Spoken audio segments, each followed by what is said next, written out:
this other explosion of activity that we've seen across the country at this time of coronavirus. Now, of course, it began with the murder of George Floyd. And I don't know why. Maybe it's because all of us were at home because of the coronavirus, glued to our TV sets, glued to our social media. But what begun in the United States with his death in 8 minutes 46 seconds has ricocheted across the world. And the truth is, we have a habit here in Europe in looking across the pond to the United States and often thinking, my God, the racism there is so much worse than our own. But on this occasion, it has led to a very real debate, conversation in this country. You've seen the videos that have been flying around social media of black people handcuffed, stopped and searched aggressively, and the huge concern, I think, across the British public. You've also seen the figures about the number of black, Asian and minority ethnic people who've received fines over this period for breaking aspects of lockdown, twice as many as the white British population. But what matters to me is how do we sustain the energy of Black Lives Matter as a movement? How do we keep that conversation going? And more importantly, how do we actually get this time some action?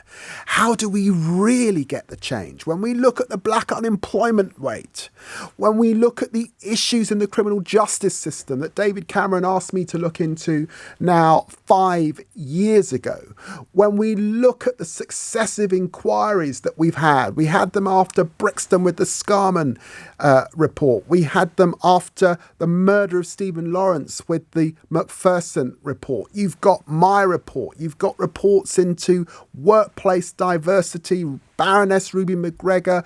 The list goes on. We've got so many inquiries, reviews, recommendations. When will we act? And is this the moment? Is it going to be different this time or not? Because actually, it feels like that perennial issue of policing remains a sore, remains a scar, remains something that people aren't happy about.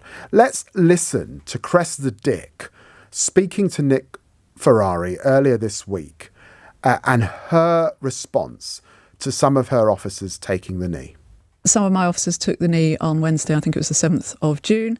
I haven't spoken to them personally, but I believe they did that because the crowd that was in front of them, which was, they'd endured, all of them, a long, hard day of hours of protest. They were being abused and shouted at by all kinds of people, particularly not least, I have to say, my black and minority ethnic officers suffering racial abuse, that they thought, in order to keep that bit of the crowd a bit quieter and to show some respect and some humility, some respect for what had happened to George Floyd, they took the knee. And they were wrong. That evening, I said, we are not going to do that in a public order or an operational situation. And every briefing after that for the protests included, we will not be taking the knee. So when footballers, people are taking the knee for all sorts of reasons. I wouldn't. I'm a professional police officer, right. And I don't think we should when in operational. So that was the Met Commissioner's response to Black Lives Matter. She does not want her officers to take the knee in an operational situation. I've got to say, for me, it's not really about that. For me, it's about having a police service that can police cities like London well, not be a police force, but actually act with communities.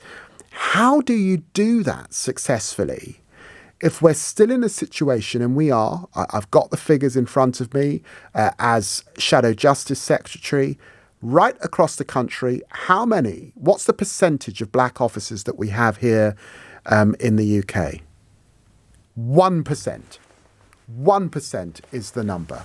Unbelievable, frankly, that it's such a paltry number of black officers that we've got serving communities. Of course, we've got more than that here in London, but it's a long way off the population here in London. And so if you're in a black community, let's say in a city like the one I grew up in when I wasn't in Tottenham, in Peterborough, you're in the black community in Peterborough, or indeed you're in the Muslim community in Peterborough, and you're in the Cambridgeshire Constabulary, I'm afraid you're going to struggle to see an officer that looks like you.